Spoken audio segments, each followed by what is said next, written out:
ഫെബ്രുവരി മാസത്തെ ക്ഷേമ പെൻഷൻ വിതരണം പ്രഖ്യാപിച്ചു. ഇത് സംബന്ധിച്ച സന്ദേശം ഗുണഭോക്താക്കളുടെ ഫോണുകളിലേക്ക് ലഭിച്ചു തുടങ്ങി.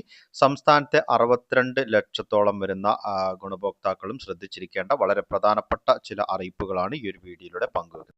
അറിയാതിരുന്നാൽ തുക നഷ്ടപ്പെടുന്ന സാഹചര്യമുണ്ടാകും. തീർച്ചയായും വീഡിയോ മുഴുവനായും കാണുക.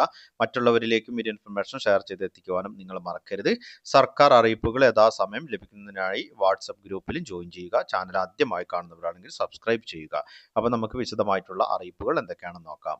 62 ലക്ഷത്തോളം വരുന്ന ഗുണഭോക്താക്കൾക്ക് 2000 രൂപ വീതമാണ് ഫെബ്രുവരി മാസത്തിൽ അക്കൗണ്ടുകളിലേക്കും കൈകളിലേക്കും ലഭിക്കുക.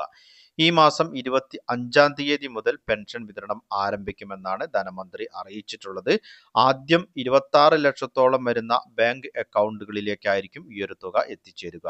ബുധനാഴ്ചയോടെ തന്നെ ഈ ഒരു തുക ബാങ്ക് അക്കൗണ്ടുകളിലേക്ക് ലഭിക്കും. അതിനുശേഷം വീടുകളിലേക്ക് ലഭിക്കുന്ന പെൻഷൻ വിതരണം വ്യാഴം, വെള്ളി എന്നീ ദിവസങ്ങളിലായിരിക്കും ആരംഭിക്കുന്നത്.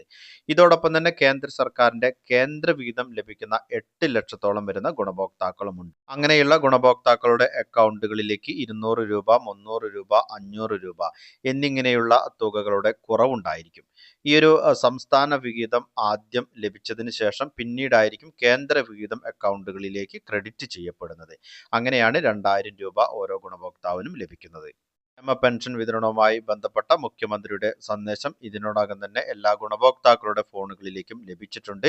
2000 രൂപ പ്രതിമാസ പെൻഷൻ വിതരണം ചെയ്യുന്നതിനായി 1050 കോടി രൂപയാണ് അനുവദിച്ചിട്ടുള്ളത്.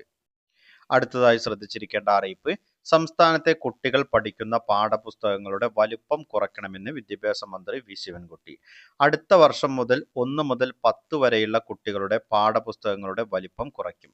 പരീക്ഷാ സമ്പ്രദായത്തിന് മാറ്റം വരണം എന്ന അഭിപ്രായമുണ്ട്. 1-ാം ക്ലാസ്സിലേക്ക് പ്രവേശന പരീക്ഷ വിദ്യാഭ്യാസ അവകാശ നിയമത്തിന് എതിരാണ്. ഒരു കാരണവശാലും നടത്താൻ പാടില്ല എന്നും മന്ത്രി വ്യക്തമാക്കിയിട്ടുണ്ട്.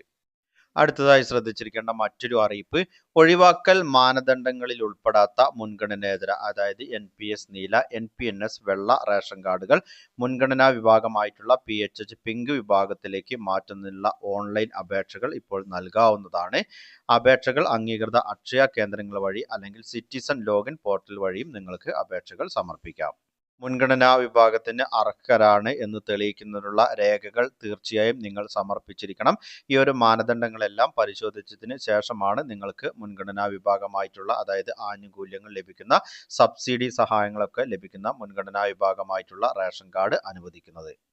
രേഖകളുടെ അഭാവം മൂലം നിങ്ങളുടെ അപേക്ഷ തള്ളാതിരിക്കാൻ പ്രത്യേകമായി തന്നെ ശ്രദ്ധിക്കണം. പൊതുജനങ്ങൾ എല്ലാവരും ശ്രദ്ധിച്ചിരിക്കേണ്ട എല്ലാവരുടെയും അറിവിലേക്കായി വളരെ പ്രധാനപ്പെട്ട അറിയിപ്പുകളുടെ വിശദ വിവരങ്ങളാണ് പങ്കുവച്ചത്.